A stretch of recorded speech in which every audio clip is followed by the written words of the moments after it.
welcome back. This is Inside the Music. I'm Tim Wilson, your host here live at MDC Music Studios. I'm here with our guest, Matt Brown. Thanks for having me, appreciate it. And we're demoing a Hiwatt Custom 100 today. So this is not a reissue. This is an original run Hiwatt Custom 100. We've got it mic'd up going into a Marshall cabinet, mic'd up with Shure SM57 as well as a 421. You're hearing the signal chain all by itself. There's no pedals, there's no post-production. We're just demoing the amp itself. So let's hear a couple strums and get a little bit of sense of what this amp sounds like before we get into the details. Sure, absolutely.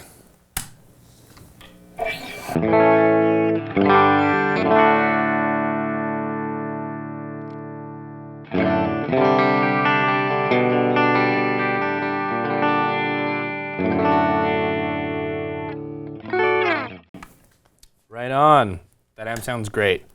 So let's talk a little bit about the history of Hiwatt. So it's an amp that's getting popular in the 70s, around that period of time. Tell us about the founding guy and how these come to be. So it was founded by a guy named Dave Reeves, and I think my understanding was that he was trying to start his own company, named after, I think, a band that he was in called the Highlights, and the company was called Highlight. And the guy from, what's his name? Arbiter, the guy who made like all the fuzz faces and stuff and designed the Beatles logo. Dallas Arbiter, like the yeah. So he picked him up under contract to work on some amps for him, and he had designed, not necessarily this exact model, but something along those lines. Yeah. And then once his contract was fulfilled, he went to do his own thing. The guy that he was working for decided, hey, I'm going to sue you for stealing our amp designs, not knowing that he was the one himself, Mr. Reeves, that designed it. So then he was asking their engineers, hey, do you know why these extra holes are in the chassis? And they're like, yeah, we don't know. He's like, okay, yeah, so those are my designs. So they're probably the people who were best associated with, and you can see the early ones when they were still under the Sound City name in the late 60s was during the Rolling Stones Rock and Roll Circus, because the Who were outfitted with them.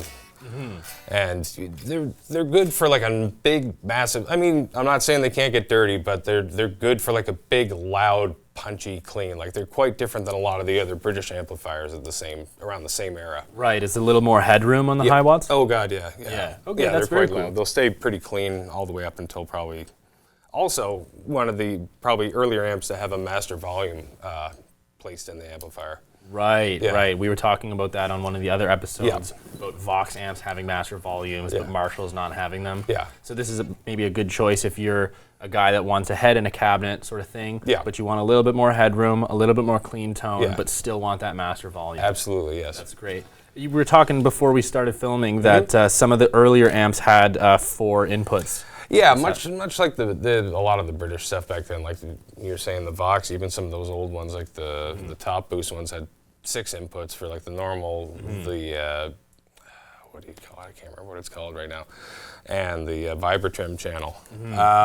Hiwatts also had 4 inputs for quite a while, until about 1977, I think it was. And then they switched over to the just the 2 holes for the normal and the bright channel. Once again, much like Marshalls or a lot of amps from back, they need to have kind of a bitier channel and then one that's a little bit more flat. Right. Yeah. Right. I see. That's cool. A lot of input switching and stuff. It is one channel per se. There's not like channel switching. There's no channel switching. There are 2 somewhat distinct channels, but you can't quickly. You'd have to physically take that out, put it into the other one. Yeah. Yeah. No worries at all. So let's talk about the Hiwatt brand and some of the more famous players that start using some of their products. Absolutely. So probably the best known associated one would be the Who. Pete Townsend used them forever, like a long time, probably well up into the 80s.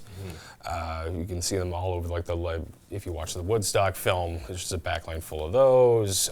Live at Leeds, I mean, that's like Hiwatt, to me, that's the Hiwatt benchmark tone is from that album. Ron Wood, when he was in obviously known from the Stones, the Rolling Stones, but he was also, when he was with the Faces with Rod Stewart live, he was using these for quite a long time. Obviously, David Gilmour from Pink Floyd was known to use them for like forever. One of these through like a Wem cabinet. Right. You can see that the Live at Pompeii concert and like any other concert footage of them. I'm sure the website Gilmour-ish has that well documented. Yeah, they certainly would, absolutely.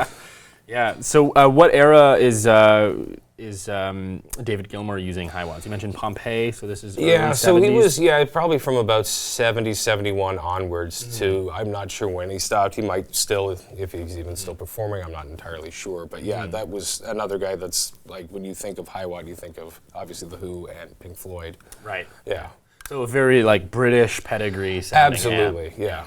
Very cool. So it's kind of Vox, Marshall, Hiwatt. These are all in the... This would be one of those big three along with Vox and Marshall, absolutely. Right on. All right, so let's talk about the control panel here. So what do we have here that's Hiwatt signature sort of thing, or what do we also see on some other amp models? I mean, more or less it's very similar. In terms of the layout, it's a little bit reversed, but if you looked at like an old Plexi Marshall or anything like that on master volume, obviously this one has one, I'm aware of that. But it's laid out a little bit different, but it's still the same thing. You got your typical 3-band EQ here, bass, middle, treble, and you have your presence knob here for your negative feedback to give it that little bit of more top-end bite. And then 2 separate volumes for each channel, the normal and the bright. But what's different from that particular amplifier is the fact that this has a master volume, which was, to be honest, back then, I mean, this is a later one, probably later 70s, fairly uncommon. Most amps, it's just you turned it off if you wanted to sound a certain way, and that was it. Otherwise, you had a stomp box or something to overdrive it. Just be louder if you wanted it to sound louder. Yeah, so this kind of differentiates it a bit. So you can, we're talking about headroom and we're talking about a little bit cleaner. So that master volume in tandem with the other controls on the amp allow you to be louder at, or be more distorted at a lower volume, or be louder and still remain, keep some of that headroom.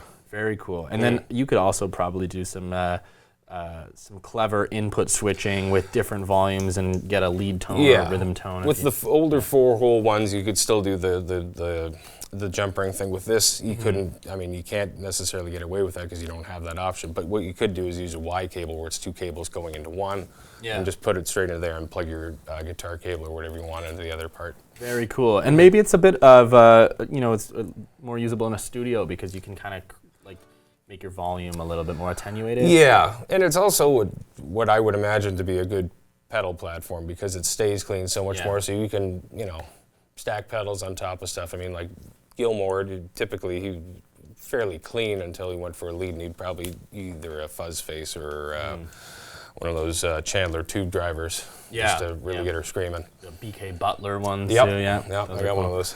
Well, let's hear some of those clean tones coming out of the amp. Alrighty. I'll do the neck pickup.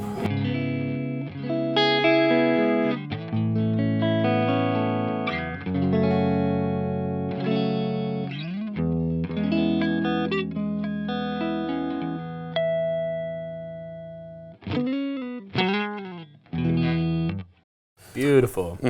All right, so let's talk about a little bit of the internals of this amp. What's special about or different about the tubes? What kind of internal parts are being used in Hiwatt? So a lot of British amps at the time, especially bigger ones that are like, this is a 100-watt amp, would typically be using either KT66s or EL34s. This used 6CA7s, which are essentially in the same family line as an EL34, but they have a little bit of a different sound to them. Like Eddie, to bring it back to Eddie Van Halen from the other video we were doing, he had swapped those into his amp as opposed to the EL34s. And obviously also different from the Marshalls is the power transformers in these. They use partridges, which are a little bit of a different response, which kind of also contributes to the way that these things sound. There was one Marshall that had them briefly, which was the Marshall 200. I think they only made like a handful of those before they quit making those.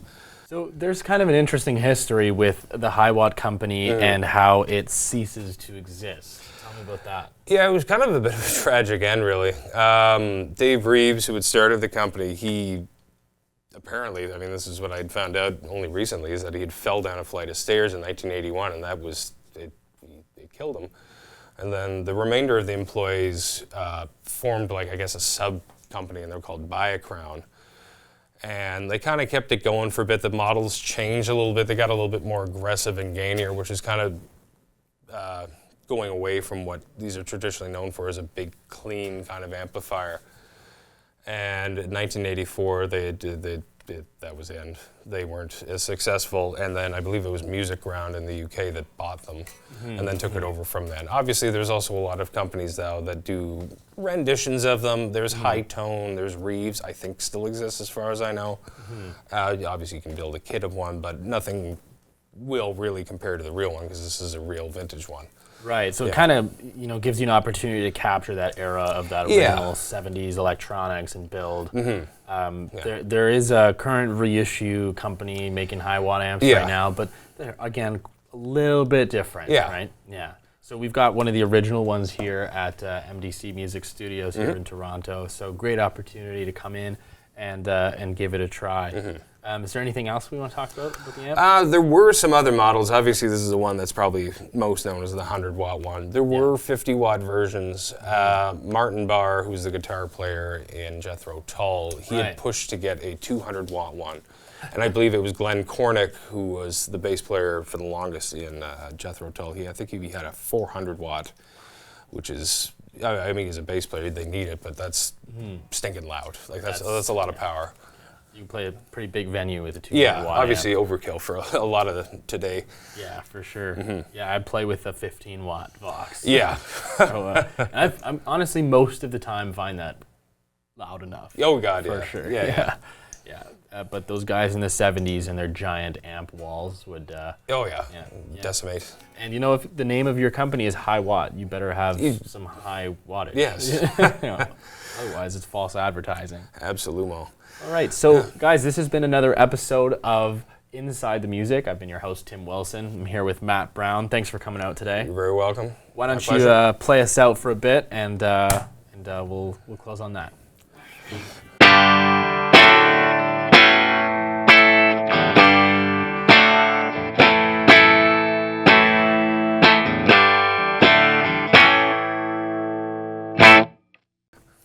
Right on. Non-copywritten Who material I can think of.